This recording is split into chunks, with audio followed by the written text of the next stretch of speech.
एक बार फिर से हम कक्षा 10वीं की संस्कृत के पद्यपीयूषम भाग के प्रथम पाठ का अंतिम शेष हिस्सा लेकर के आए हुए हैं, जिसमें हम बचे हुए शेष श्लोक का अध्ययन करेंगे।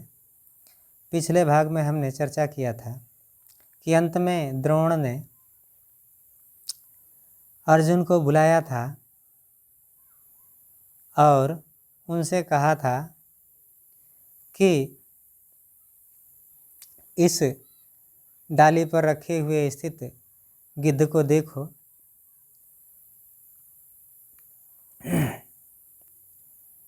और उनसे पूछा था कि क्या तुम गिद्ध को देख रहे हो, डाली को देख रहे हो, मुझे भी देख रहे हो। उसके बाद अर्जुन का जवाब आता है इस श्लोक में। कहते हैं कि पश्यामि एकं भासमिति द्रोणं पार्थो अभिभाषत, न तो वृक्षं भवन्त वा पश्यामि इति च भारत।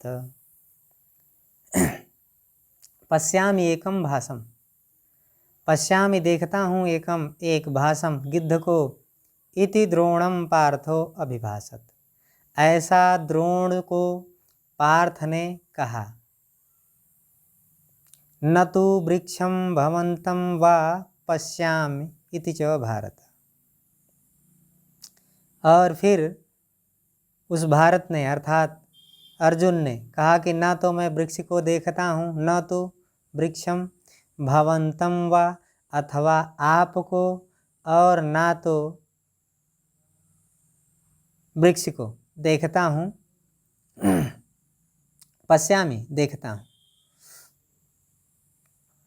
फिर से देखिए, पश्यामि एकम भासम इति, एक भास को ही देखता हूँ, ऐसा द्रोणो पार्थो अभिभाषत, द्रोण को पार्थ ने कहा। न तो वृक्षम भवन्तं वा पश्यामि इति च भारत, न तो वृक्ष को और आपको देखता हूँ। ततः प्रीतमना द्रोणो मुहूर्तादिव तं पुनः। फिर प्रीतमना अर्थात प्रसन्न मन वाले द्रोण ने मुहूर्तादिव तं पुनः उस क्षण ही, मुहूर्तादिव तं उस क्षण ही, पुनः फिर से, प्रति अभाषत कहा, दुर्धर्ष पांडवानां महारथम अर्थात असहनीय पांडवों के हे महारथी, भासं पश्यसि यद्देनं तथा ब्रूहि पुनर्वच।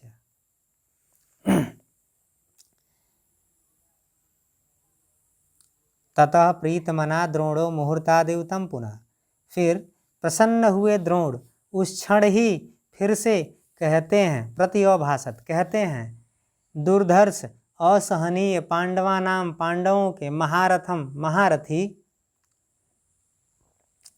भासं पश्यसि यदि एनम गिद्ध को देखते हो, यदि इस अर्थात यदि इस गिद्ध को देखते हो, तथा ब्रूहि पुनर्वच वैसे ही फिर से वचनों को बोलो। कहते हैं कि यदि तुम गिद्ध को देखते हो तो जैसा तुमने कहा है अभी तुरंत फिर से उसी वचन को बोलो। शिरः पश्यामि भासस्य न गात्रमिति सो अब्रवीत। सो अब्रवीत उसने कहा, शिरः पश्यामि सिर देखता हूँ, भासस्य गिद्ध का, न गात्रमिति शरीर नहीं। कहते हैं कि मुझे सिर्फ भास अर्थात गिद्ध का सिर दिखाई दे रहा है, शरीर दिखाई नहीं देता। अर्जुनेन एवं उक्तस्तु द्रोणो हष्ट तनूरुह। अर्जुनेन अर्जुन के, एवं उक्तः तु ऐसा कहते ही, निश्चय, द्रोणो हष्ट तनूरुह द्रोण जो प्रसन्नता से खिले हुए रोए वाले हो गए थे, अर्थात प्रसन्नता से भरे हुए हृदय वाले हो गए थे। मुंचस्वेत अब्रवीत, मुंचस्वेत छोड़ देना चाहिए, अब्रवीत कहा, पार्थम पार्थ को कहते हैं कि छोड़ दो, अर्थात क्या, बाण को। स मुमोच अविचारेण, मुंचस्वेत अब्रवीत कहते हैं कि छोड़ दो, पार्थम पार्थ को, स मुमोच अविचारेण, उसने मुमोच छोड़ दिया, अविचारेण बिना विचारे। वह कहते हैं प्रसन्न होकर के कि तो बाण छोड़ दो, हे पार्थ बाण छोड़ दो, और वह बिना विचार किए उनके कहते ही बाण को छोड़ देता। ततः फिर तस्य पांडवः, उस पांडव के द्वारा, नगस्थस्य, नगस्थस्य अर्थात उस वृक्ष पर स्थित छुरेण, निशितेन च, तीव्र किए गए बाण के लिए विशेषण आया हुआ है, निशितेन